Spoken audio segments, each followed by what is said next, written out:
하나님의 종 여호와의 종은 아버지 말씀 앞에 온전히 순종하는 길을 가셨습니다.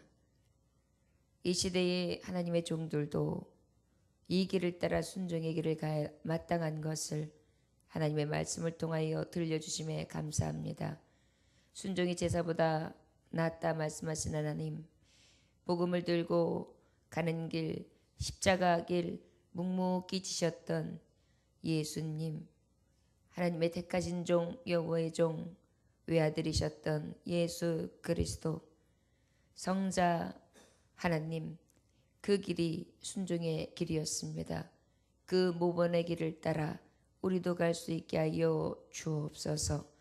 오늘도 종의 길이 무엇인지 주님 가신 길을 보며 다시금 깨닫고 다시금 확신하기 원합니다.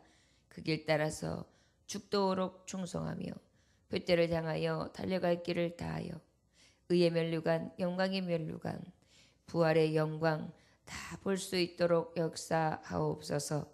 오늘도 주님의 말씀으로만 부어주셔서 성령의 거룩하심과 띠띠우심, 옷입히심으로 충만케 하시기를 원하오며 예수님의 살아계신 이름 받들어 기도 올려나이다. 아멘. 49장의 말씀은 확실하게 들려주시는 것이 무엇이냐면 바로 메시아, 하나님의 택한 종 여호와, 그 여호와의 종 메시아, 구원의 빛이시며 구원의 길 되신 예수님에 대해서 말씀해 주셨죠. 그러다 보니까 그 구원으로 우리 하나님은 온전히 그 구원의 빛을 이루어 줄 것이고, 그 구원의 빛은 어떻게 이루어 주냐? 긍휼로 구원해 준다 그랬습니다. 그래서 그 긍휼의 하나님은 어떻게 해요? 마치 어떻게 구원하시면 어미가 새끼를 낳고 난 다음에 그 새끼를 어떻게 잊을 수 있겠냐? 혹 사람은 그 자식을 잊을지 모르나 나는 그 어미보다도 잊지 아니하는 심령으로 너를 긍휼히 여겨 구원해낼 것이다. 특별히 더 우리에게 이해하기 좋게 말씀하신 것이 손바닥에 너를 새겨서 잊어버리지 않겠다까지 말씀해 주셨어요. 그 구원의 긍휼이 얼마나 확실한지 말씀해 주셨고, 그 회복이 얼마나 아름다운 거, 몸의 장식처럼 그렇게 아름답게 존귀하게 해주실 것이고, 그 구원은 또한 충만하게 이루어 주시는데 그 충만함은 그의 모든 수가 차기까지 또 너희들이 생각하지 못한 그러한 놀라운 넘치는 충만, 사람으로서의 충만, 그 다음에 대적을 온전히 물리치시는 충만, 그리고 하나님의 구원의 빛을 확실하게 나타내주는 충만, 그 충만을 보여주시겠다. 이것이 하나님의 능력의 손으로 가득한데, 그 하나님의 능력이 대적들은 완전하게 멸하시되 우리의 손을 써서가 아니라 하나님이 역사하시는데 저희들끼리 피를 흘려 결국은 멸망하게 하시리라. 저들의 원수의 징벌은 그야말로 그냥 핏빛으로 확실한 자멸을 오게 하는 것이 하나님의 구원의 능력이다. 그것이 너희를 향한 긍휼의 구원이다. 이렇게 말씀해 주셨거든요. 그 구원의 새빛 대신 메시아의 사역, 그 여호와의 종에 대한 사역을 예언해 주시고 난 다음에 바로 오늘 주시는 말씀이에요. 이 말씀에 보면 이제 그 여호와의 종이 어떻게 구체적으로 사역을 하실지에 대해서 굉장히 암시적이기는 해요. 그런데 가만히 예수님의 길을 알고 있는 우리에게는 그냥 거울로 보는 것 같이 확실해요. 왜 그러냐면 예수님의 가신 길을 우리는 이미 보았잖아요. 아마 이사야 선지자가 이 예언의 말씀을 들었을 때에는 이것이 구체적으로 어떠한 것인지 잘 몰랐을 거예요. 그저 선포되어진 대로 하나님의 말씀을 감동받은 대로 계시대로 전했을 뿐이겠죠. 근데 우리는 이 말씀의 현장을 보았잖아요. 말씀을 통하여 보았고, 또 예수님 본 시대에서는 그때 이미 이 예언이 어떻게 성취되어지는지 사도들과 그 외에 예수님을 따랐던 자들의 말씀을 통하여 명백히 이루어지는 것을 눈으로 봤단 말이에요. 그리고 난 다음에 그 눈으로 본 것을 우리는 증거되어진 말씀으로, 복음으로 보았고, 그리고 또 어때요? 그 하나님의 신실하심이 확실하게 성취되는 것을, 우리는 이루어지는 것을 말씀을 통하여 들었습니다. 이것이 바로 은혜지요. 그런데 우리는 먼저 보았기 때문에 이 말씀이 이 암시되어 있던 숨겨 있던 마치 그림자와 같이 이렇게 희미하게 보였던 것이 우리는 확실히 보는 것처럼 메시아를 보는 것입니다. 이것이 바로 오늘 들려주신 이사야 선지자 50장을 통하여 예수님이 하신 정말 확실한 사역을 우리가 함께 경험할 수 있습니다. 1절에 보니까 나 여호와가 이같이 말하노라 내가 너희의 어미를 내보낸 이혼 증서가 어디 있느냐 내가 어느 죄주에게 너희를 팔았느냐 보라 너희는 너희의 죄악으로 말미암아 팔렸고 너희의 어미는 너희의 배역함으로 말미암아 내보냄을 받았느니라. 가장 첫사람 인간의 첫사람인 아담과 하와가 어떻게 했습니까? 불행의 길을 택하게 되죠. 그 불행의 길의 처음에 이 시작이 어디서부터 비롯된 거지요? 죄로부터 시작했단 말이에요. 죄의 싹은 사망이다. 결국은 결과가 사망으로 이어지는데 이는 어땠느냐? 자, 이혼 증서. 너는 이혼이야 해서 내쫓는 사람처럼 아버지가 아내를 내쫓듯이 내가 너희를 내쫓느냐? 그 궁지로 몰아들었느냐? 내가 너희들에게 그 나라를 잃는 서러움을 내가 너에게 막 몰아붙였느냐? 아니하면 또 이혼 증서를 어디에서 주었느냐? 아니면 어느 채주에게 너희를 팔았느냐? 종처럼 내가 훅 갔다가 돈 주고 너희를 팔았느냐? 처음 죄부터 비롯돼서 나는 너희들에게 좋은 것만 주었죠. 사실 그렇지 않습니까? 에덴 동산을 다 주셨죠. 그리고 그 모든 것을 다 누리게 해주셨어요. 그런데 무엇을 택했어요? 하지 말라는 것 그거 하나를 택했어요. 죄를 택했단 말이에요. 그 결과 어떻게 쫓겨났죠. 바로 무엇입니까? 바로 하나님은 어떻게 해서 그 이혼 증서를 주고 내보낸 자와 같이 채주처럼 정말 모멸차게 너희 몸을 팔아버렸든지 이렇게 한 바가 없다. 결국은 너의 죄악이 너의 악이 너를 그렇게 긍주로 내보낸 거고 너의 사지로 내몰게 된 것이다. 여러분 우리가 어떠한 징벌을 받게 될 때 이렇게 보면 하나님께로부터 왔는가 하지만 항상 우리는 어떤 일이 생겼을 때 무엇하죠? 믿음의 사람들은 나 자신을 돌아보게 되죠. 왜 그래요? 아이고 내가 또 내 죄로 인한가 보다. 내가 하나님 앞에 또 죄를 범했는데 깨닫지도 못하고 있는가 보다. 내가 회개치도 못하고 있는가 보다. 이런 생각을 먼저 하게 되잖아요. 집안에 어떤 일이 생기거나 자녀들이 아프거나 또한 어떤 큰 일이 생겼을 때에도 믿음의 사람들이 제일 먼저 보는 건 뭐예요? 믿음의 사람들은 이 교훈을 받았기 때문에 나의 잘못이 없는가 먼저 살핀단 말이에요. 만약에 그러하지 아니한다면 욥처럼 잘 견뎌서 하나님이 주시는 준비되어진 합력하여 선을 주시는 축복을 기다려야지. 이게 믿음의 사람들이거든요. 그러다 보니까 지금 너희들이 이 불신앙 중에 했던 결과적으로 지금 회복하지 못할 상황들 너희들로 인함인 것이다 라고 말씀으로 시작되는 거예요. 그 죄악으로 인함이다. 죄의 싹은 사망인 것이다 라는 것으로 시작돼요. 그리고 난 다음에 내가 왔어도 사람이 없었으면 내가 불러도 대답하는 자가 없었으면 어찌 됨이냐. 내 손에 어찌 짧아 구속하지 못하겠느냐. 내가 어찌 건질 능력이 없겠느냐. 보라 내가 꾸짖어 바다를 마르게 하며 강들을 사막이 되게 하며 물이 없어졌으므로 그 물고기들이 악취를 내며 칼하여 죽으리라. 우리 주님께서 말씀하시는 거예요. 그렇다면 내가 너희들을 구원할 수 없겠느냐. 나는 너희들을 불렀다. 그런데 너희들은 불러도 대답지도 않더라. 대꾸도 하지 않더라. 내 손이 짧아서 구원하지 못했더냐. 너희들은 내가 불렀지만 그 말에 대답조차 없었어. 내가 너희들을 그토록 부르며 그토록 너희들에게 도와주려고 했지만 구원을 베풀려 했지만 너희들은 오히려 나에게 반응조차 없었다. 이렇게 말씀해요. 그러니까 우리가 구원을 누구에게 구해야 돼요? 여호와 하나님 앞에 구해야 돼요. 근데 저들은 그 하나님이 손을 내밀어 주면서 구원의 손길을 내밀으시고 불러주시는데도 쳐다보지도 않아요. 듣지도 않아요. 세상에 팔려서.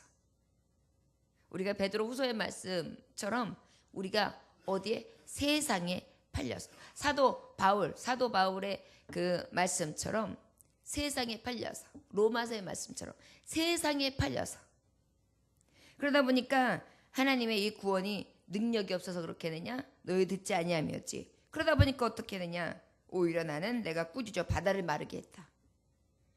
그리고 강들을 사막이 되게 했다. 물이 없어졌다. 그 물고기들은 악취내며 가락이 죽으리라. 결국은 하나님이 부르심에 대꾸 없던 너희들의 결과는 이것이고 죄악의 결과는 너희 멸망하는 길로 사지로 몰아간 것이다. 내가 흑암으로 하늘을 입히며 굵은 배로 덮느니라. 결국은 이것은 맛이 뭐냐? 하나님의 빛이 임했는데 그 빛을 바라보지 않는 자들에겐 무엇이 임하느냐? 흑암으로 덮을 수밖에. 그 흑암은 바로 무엇이냐? 베옷을 입는다. 배로 덮는다는 게 뭐예요? 죽음이죠. 자, 사망으로 갈 수밖에 없었던 원인에 대해서 말씀하시는 거예요, 하나님께서. 그러면서 그 49장에 있었던 그 택한 종, 그 나의 종을 통하여 하나님은 어떻게 해주시느냐? 4절에 주 여호와께서 학자들의 혀를 내게 주사 나로 간구한 자로 말로 어떻게 도와줄 줄을 알게 하시고 아침마다 깨우치시되 나의 귀를 깨우치사 학자들 같이 알아듣게 하시도다. 자, 주 여호와께서 학자들의 혀를 내게 주사. 여기서 내게라는 것을 물론 이사야 선지자로 말씀할 수도 있어요. 그런데 이따가 이제 후반절 4절부터 9절까지 이렇게 쭉 보다 보면 이 말씀이 이사야 선지자도 그때의 이사야를 통하여 어떻게 역사하셨는지 정확하게는 알 수 없으나 그를 통해서도 역사했겠지만 우리 항상 그러죠. 이 말씀을 보면 과거나 현재나 미래까지도 동일하게 하나님은 성취되어진다고. 결국은 여기서 성경이 가장 예표의 복음의 메시지가 누구죠? 예수 그리스도란 말이에요. 그러다 보니까 여기서 말씀하는 내게 주사는 예수 그리스도에게 어떠한 말씀을 주었느냐? 학자와 같이. 그래서 예수님이 말씀을 전할 때 어찌 저런 말씀을 할 수 있느냐? 저가 어찌 저런 권세와 권위가 있느냐? 이러면서 놀랬단 말이에요. 학자들의 혀를 내게 주사 나로 곤고한 자를 말로 어떻게 도와줄 줄을 알게 하시고. 그래서 하나님의 심령이 가난한 자는 그러면서 쭉 주님이 말씀하시는 장면을 보면 예를 들고 비유를 들어서 말씀하시는 장면들을 보면 어찌 오묘하고 깊이 있고 얼마나 정말 그 말씀을 들을 때 생명의 말씀의 꼴인지요. 이것들을 어떻게 해요? 아침마다 깨우치시되 나의 귀를 깨우치사 학자들 같이 알아듣게 하시도다. 그래서 잘 알아듣게. 우리 예수님의 말씀은 최대한 쉽게 전하셨어요. 그러다 보니까 사복음서를 보다 보면 마치 동화책을 읽는 것처럼 사건의 현장에서 보는 것처럼 그렇게 보여져요. 그래서 제가 초신자들이 어떤 말씀을 읽을까요? 성경 제가 처음부터 읽으면 좋겠지만은 그래도 좀 쉽게 볼 수 있는 게 뭐가 있을까요? 은혜 받을 수 있는 것이 뭐가 있을까요? 그래서 사복음서를 많이 추천해요. 왜냐하면 사건 형식으로 되는데 예수님의 행적을 그대로 보여주고 초신자들에게 있어서 믿음을 갖기 굉장히 좋으며 그냥 읽으면서 이해가 되는 그러한 말씀들이거든요. 물론 깊이 있는 예수님의 뜻이 숨겨 있지만 그래도 예수님은 죄인된 자들, 무식하고 연약한 자들, 알지 못하는 자들의 귀를 열어주시기 위해서 최대한 우리의 눈높이에 맞춰서 정말 쉽게 하나님의 말씀을 대언해 주셨어요. 어떠한 선지자의 말씀보다 가장 쉽게 말씀해 주셨죠. 이렇게 알아듣게 하시도다. 주 여호와께서 나의 길을 여셨으며 내가 거역하지도 아니하며 뒤로 물러가지도 아니하며. 귀도 열어주셔서 그 귀를 열어주면서 거역하지 않았다. 순종했다는 얘기죠. 듣기도 하고 전하기도 하고 그 말씀에 순종하기도 하되 물러가지도 아니하였다. 이 얘기 뭐냐면 하나님의 말씀을 지켜 행하는 데 있어서 물러섬이 없었다는 거예요. 그저 앞만 보고 갔다는 거예요. 소의 쟁기를 가진 자가 뒤돌아보지 아니하고 그저 앞만 보고 쟁기를 몰고 가는 것처럼 그렇게 뒤돌아섬이 없이 묵묵히 갔다는 거예요. 가르침에 있어서나 행함에 있어서나 하나님 앞에 순종함에 있어서 거역지 아니하였다. 그것이 바로 여호와의 종 메시아가 가셨던 길이라는 거예요. 6절에 보니까 나를 때리는 자들에게 내 등을 맡기며 나의 수염을 뽑는 자들에게 나의 뺨을 맡기며 모욕과 침뱉음을 당하여도 내 얼굴을 가리지 아니하였느니라. 여호와의 종 예수님이 가신 길이셨죠. 가르침의 길을 가셨고 학자처럼 가르치셨으며 그 길에서 묵묵히 뒤돌아서지 아니하며 오직 주님의 뜻만을 가르치셨고 그리고 어떻게 해요? 수욕을 당하였으나 저는 그 길을 어떻게 해요? 얼굴을 가리지 아니하면서 다 몸으로 맞으셨다 이렇게 말씀하세요.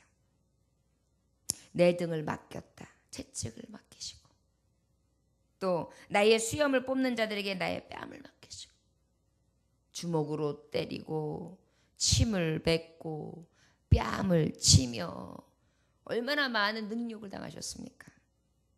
모욕과 침뱉음을 당하여도 내 얼굴을 가리지 아니하다. 벌써 2000년도 훨씬 전에 2007년 3000년 전 거의 그때에 예수님이 이 길을 가실 것을 이렇게 확실하게 들려주시는 말씀이에요. 그 하나님의 마음이 어떠하셨을까요? 이 말씀을, 이 복음을 전하시면서 이 시대의 사람들은 아마 그냥 어떠한 예언의 말씀 하나의 예로만 생각하고 이게 어떤 것이 숨겨 있을 것이다만 생각했을 거예요. 그런데 이것은 우리에게 직접 보여주는 현장이잖아요. 이 말씀이 그대로 현장에서 목격이 되잖아요. 여호와의 종 예수 그리스도께서 택하신 종이 가시는 길이 이런 정말 죽음의 길, 가장 수치와 공고를 당하는 그러한 정말 사람으로서도 담당하기 힘든, 그런데 죄 없으신 하나님의 그 하나님 되신 예수 그리스도가 이 길을 가셨습니다. 미리 계획하시고 그 길을 손수 몸소 실천해 주신 거죠. 7절에 보니까 주 여호와께서 나를 도우심으로 내가 부끄러워하지 아니하고 내 얼굴을 부싯돌같이 굳게 하였으므로 내가 수치를 당하지 아니할 줄 아노라. 그래도 우리 주님은 마지막까지 기도하셨죠. 그리고 성령님의 도움을 구하셨어요. 그리고 그 도우심을 통하여 그 고통을 끝까지 지고 가시죠. 그 고통 또한 아마 하나님의 도움이 없었다면 인간의 몸, 연약한 몸을 가지고 계셨던 예수님도 가시기 힘드셨을 거예요. 어찌하면 그 법정에서 네가 하나님의 아들이라고 했냐? 너가 진짜로 네가 그렇게 이 유대의 왕이냐? 이렇게 물어봤을 때 너무너무 아파서 아니다. 저들이 나를 부인하니까 나도 저들을 부인하겠다. 관두자. 만약에 이렇게 했다면 우리 예수님은 왜? 너무너무 고통스러우니까. 내가 왜 너희들 같이 끔찍하게 나를 배역하고 배도하고 나에게 이렇게 원수처럼 등지고 나를 배신하는데 내가 너희들 같은 인간들을 위해서 무슨 희망과 소망이 있다고 내가 마지막까지 이 길을 가겠느냐? 만약에 이러면서 만약에 그 길을 가시지 않았다고 생각해 보세요. 그러면 아마 이 능력을 당하시지 않으셨을 것이고 또 다른 방법을 또 하나님께서는 있으셨겠죠. 모든 게 가능하셨으니까. 물론 그렇지 아니하시지만 그러나 예수님은 어떻게 그런 모습 보이시지 않으셨어요. 하나님께서 나를 아십니다. 그리고 아버지의 뜻대로 하옵소서. 그 뜻을 이루기를 위해서요. 그리고 정말 땀이 핏방울이 되도록 밤새 기도하시면서 구한 게 뭘까요? 하나님, 내가 아무래도 이 연약한 육신으로는 감당하기 어렵습니다. 이 길을 가는 데 있어 이 길을 묵묵히 감당할 수 있도록 힘을 주시옵소서. 그리고 이제 천사들이 쫙 예수님을 아마 함께 이렇게 받치면서 도왔을 것입니다. 그리고 그 예수님은 그 길을 그대로 가시죠. 그런데 여기 보면은 도우시는데 부끄러워하지 않냐. 그래, 내 길이 이 길이고 난 종의 길이다. 나는 의인을 살리러 온 게 아니라 죄인들을 구하러 온 것이다. 그래, 내가 죄인을 위하여 죄인의 길을 가리라. 이렇게 가신 거거든요. 이 의지가 얼굴을 부싯돌같이 굳게 하였다. 이 얘기는 뭐냐면은 아주 그냥 굳은 마음을 가지고 흔들리지 않는 마음으로 그냥 수치를 당하지만 그 길에 있어서 아주 그 의지, 결연한 의지, 나를 통하여 저 죄인들을 구원하리라. 이 믿음을 가지고 그저 묵묵히 그 십자가를 지셨다는 거예요. 얼마나 이 말씀을 통하여 예수님의 모습을 그대로 표현하고 있는지요. 8절에 보니까 나를 의롭다 하시는 이가 가까이 계시니 나와 다툴 자가 누구냐? 나와 함께 설지어다. 나의 대적이 누구냐? 내가 가까이 나올지어다. 보라, 주 여호와께서 나를 도우시리니 나를 청지할 자 누구냐? 보랴, 그들은 다 옷과 같이 헤어지며 좀이 그들을 먹으리라. 자, 나를 의롭다 하시니가 가까이 계시니 이미 저는 나의 종, 의로운 종, 이렇게 이미 인정받은 자란 말이에요. 하나님이 나를 인정하는데 누가 나와 다툴 자가 있으며 나와 함께 설 자가 있으며 나를 대적한다 할지라도 저들이 어찌 나를 정죄할 수 있으리요. 자, 예수님이 재판 앞에 섰을 때에 저들이 뭐라 그랬어요? 나는 저에게 죄를 찾지 못하였노라 그랬어요. 죄가 있어서 정죄할 것이 있어서 예수님을 정죄하게 된 게 아니잖아요. 죄 없으신 예수님이 죽으신 것을 성경을 보면 정확하게 알아요. 저들이 만들어 놓은 죄는 바로 뭐예요? 신성모독죄다. 저가 하나님을 아버지라 불렀다. 그러나 우리 성경에 보면 아바 아버지라고 부르는 장면들이 있거든요. 그런데 어찌 그것을 들어 씌워 저를 아들이라고 했다. 그 다음에 성전을 3일 만에 다시 짓는다 했다. 여러분, 어떤 사람이 헛소리를 했다고 해서 그것으로 인하여 잡아 쳐 죽여라 그럴 수 있습니까? 없어요. 다른 신을 섬긴다고 해서 잡아 쳐 죽여라 할 수 있습니까? 없어요. 그런데 지금 말도 안 되는 어거지를 만들어서 예수님을 죽였어요. 정죄할 것이 없었기 때문이에요. 지금 그걸 말씀하시는 거예요. 우리 주님이 정죄할 것이 있었느냐? 없었다. 의 대신 예수님은 이 모든 길들을 그대로 가셨다. 그들은 다 옷과 같이 헤어지며 좀이 그들을 먹으리라. 결국은 주님을 모반하고 주님을 이렇게 온전히 죽임으로 내몰아 사지로 죽였던 저들의 결과는 어떻게 될 것이냐? 옷과 같이 헤어지며 좀이 그들을 먹으리라. 멸망을 얘기하는 것이죠. 그 이후에 이 이스라엘 민족들은 뭐 계속해서 엄청난 학살과 엄청난 학대와 엄청난 서러움을 받는 민족 중에 하나예요. 얼마 전에 얼마 안 되어서 나라 이스라엘 땅을 어느 만큼 회복했죠. 그것도 소수로 돌아와서 지금도 다 각지에서 흩어져서 살아요. 저들의 죄의 결과도요, 정말 후대에 대대손손 받고 있어요. 사실 많은 축복도 받고 있지만 저들은 이 예수님을 통하여 나는 죄가 없다, 너희들이 시킨 대로 이 예수를 죽이는 거다라고 얘기했을 때 걱정 마시오, 우리의 죄를 우리와 우리 자손들에게 돌리시오 그랬거든요. 그 말씀이 그대로 이루어지죠. 우리가 얼마나 입술에 권세가 있는지, 죄에 대해서 입이 빠를 때에 그 죄의 대가가 얼마나 큰지를 알 수 있습니다. 늘 하나님의 사람들은, 하나님의 종들은 말씀, 우리 입을 늘 재갈 물려서 늘 주의하고 하나님의 선하신 말씀만 내릴 수 있는 지혜가 필요한 줄 믿습니다. 그것이 바로 여호와의 종이 가신 길이에요. 너희 중에 여호와를 경외하며 그의 종의 목소리를 청종하는 자가 누구냐? 흑암 중에 행하여 빛이 없는 자라도 여호와의 이름을 의리하며 자기 하나님께 의지할지어다. 보라, 불을 피우고 횃불을 둘러띈 자여, 너희가 다 너희의 불꽃 가운데로 걸어가며 너희가 피운 횃불 가운데로 걸어갈지어다. 너희가 내 손에서 얻을 것이 이것이라. 너희가 고통이 있는 것에 누우리라. 이제 우리가 하나님 앞에 이 세상에 있는 두 부류의 사람이 있겠죠.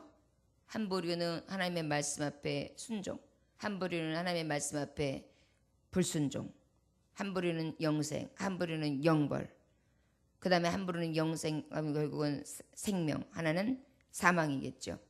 그런데 목소리를 청종하는 자에게는, 경외하는 자에게는 하나님의 빛이 임하겠지만, 그렇지 않으면 어떻게 하시나? 흑암 중에 행하여 빛이 없는 자라도 여호와의 이름을 의리하며 자기 하나님께 의지할지어다. 결국은 그 흑암 중에 있던 자들이 있고, 그 다음에 빛 가운데 있는 자들이 있어요. 빛 가운데 있는 자들은 늘 여호와를 의리하는 자들이죠. 저들은 말할 것 없고, 그런데 흑암 중에 있었던 너희 중에 누구라도 나의 이름, 여호와의 종의 이름, 예수 그리스도의 이름을 부르는 자는 어떻게 해주시느냐? 아까 위에 보면 좀 먹는 자가 있고 옷과 같이 헤어진다 그랬잖아요. 그러고 난 다음에도 다시 긍휼의 구원을 이루시는 주님을 말씀해 주시는 거예요. 하나님께 의지하는 자, 그 이름을 부르는 자는 하나님을 의지할지어다. 의지하면 어떻게 됐다는 거예요? 다시 빛으로, 흑암이 아닌 빛으로 하나님이 구원해 내신다는 것이, 그것이 바로 메시아 여호와의 종이 하실 일이라는 거예요. 그러므로 특별히 지금 누구에게 이 말씀이 선포되지는 거냐? 보라, 불을 피우고 횃불을 둘러띈 자요. 여기서 보면 불을 피우고 횃불을 둘렀다는 것은 어떤 걸 말하냐면 다투기를 좋아하는 거예요. 그냥 다투기를 좋아하고 불을 피우고 그냥 자기 나름대로의 열띤 불, 정말 등불 대신 하나님의 말씀과 하나님의 경외함으로 주의 말씀은 내 발에 등이여 내게 빛이, 빛 대시고 등불 대신 예수님의 빛을 따라 살아가는 것이 아니라 저희의 빛, 저희의 의의 빛을 가지고 정말 그 빛을 피우는 자들이여 너희의 불꽃 가운데로 걸어가며 너희가 피운 햇불 가운데로 걸어갈지어다. 그래, 너네들 계속 만약에 이렇게 간다면 너희가 내 손에서 얻을 것이 이것이라. 너희가 고통이 있는 곳에 누우리라. 지금 무엇을 말씀하시는 것입니까? 다시 하나님 그 잠깐이라도 여지를 주시는 거예요. 이 모든 모습이 여호와의 종이 가시는 길이다. 그 이유는 바로 뭐냐면 어둠 중에 있는 자들이 그 이름을 의지하게 하기 위해서다. 그 이름을 의지하면 빛으로 옮기신다. 너희들이 지금 현재는 어떤 모습이냐? 너희들 불꽃을 튀면서 서로 불꽃을 튀면서 아주 불꽃 튀는 정말 그러한 열심을 가지고 살아간다. 그러나 이런 것들을 하는 것은 결국은 너희들이 누울 곳은 멸망이다. 그 이름을 부르라. 그리하면 공의의 빛, 정의의 빛, 의의 빛, 예수 그리스도의 빛으로 너희를 구원하여 주시리라. 그것이 바로 예언된 메시아 여호와의 종의 사역이라는 것을 분명히 말씀해 주시는 거예요. 이렇게 확실하게 예수님을 보여주셨어요. 그리하니 이 말씀을 너무 잘하는 유대인들이 어찌 예수님을 모른다 할 수 있으면 예수님 십자가에 돌아가시고 난 다음에 아니라 할 수 있을까요? 그런데도 저들의 눈이 멀고 귀가 멀으니까 어때요? 아니라고 하잖아요. 지금까지도 그래요. 이 율법서 모세오경을 그렇게 신주단처럼 여기면서도요, 저들은 예수님을 부인하는 자들이 있어요. 진짜를 알지 못하는 자들이죠. 그런데 우리에게는 이 복음이 들어왔어요. 얼마나 감사한 일입니까? 여호와의 종, 그 가셨던 이 일, 예언되어 있던 말씀을 그대로 이루셨던 종. 이 길은 순종의 길이었고 가르침에 있어서 뒤돌아서지 않냐는 길이었고 끝까지 묵묵히 하나님의 말씀을 성취하시는 길이셨고, 그리고 흑암에 있는 백성들을, 어둠에 있는 백성들을 살리시는 일이셨습니다. 그렇다면 이 말씀을 통하여 우리 지금 이 시대의 종들에게는 어떤 것을 말씀하시는 걸까요? 우리에게도 마찬가지로 말씀하시는 거예요. 저와 여러분, 부지런히 내가 말씀을 알고 그 아는 것을 가지고 전하며, 그리고 그 뜻을 따라 순종의 길을 가고 오직 주님의 의만을 나타내고, 내게 때로는 멸시가 오고 조롱이 오고 핍박이 오고 공고가 온다 할지라도 끝까지 이기며 주님의 말씀을 향하여 앞으로 나아가 흑암에 있는 백성들을 살려야 될 줄 믿습니다. 이것이 바로 내가 죽고 남을 살리는 길임을 예수님 몸소 계획하시고 실행해내시며 우리들에게 그리하라 보여주신 생명의 말씀입니다. 이 길 따라 우리도 나아가 승리할 수 있는 이 새벽에 빛의 사자들이 다 되시기를 주 예수의 이름으로 축원합니다. 기도하겠습니다. 하나님 아버지 감사합니다. 오늘도 주님께서 복음의 나팔 불게 하심에 감사합니다. 때로는 아버지 신비에 쌓여 있어 너무도 부족한 종이기에 하나님의 말씀을 다 알지 못하고 깨닫지 못하여 어려워서 고민하고, 아버지 이 말씀이 어떤 말씀입니까? 주님 앞에 묻고 또 묻습니다. 그러나 신실하신 하나님은 이 부족한 종에게 아버지 그때마다 들려주시고 알려주시고 깨닫게 해주십니다. 아버지 이 은혜의 비밀을 아는 자로서 더욱더 주님을 알고자 찾고자 구하고자 하여 그 의를 따라 살아갈 수 있는 믿음의 종 삼아 주옵소서. 오늘 이 새벽에 있는 하나님의 종들에게 동일한 은혜를 부어 주셔서 주님이 가신 이 길 우리도 끝끝내 끝까지 순종하며 뒤따라갈 수 있는 은혜를 베풀어 주옵소서. 오늘의 삶도 주님 뒤따라가는 삶 되기 원합니다. 십자가 지고 든든히 나아가게 하여 주옵소서. 오늘도 주님께서 함께 하시기를 간절히 소망하며 예수님의 계신 받들어 기도 올려나이다. 아멘.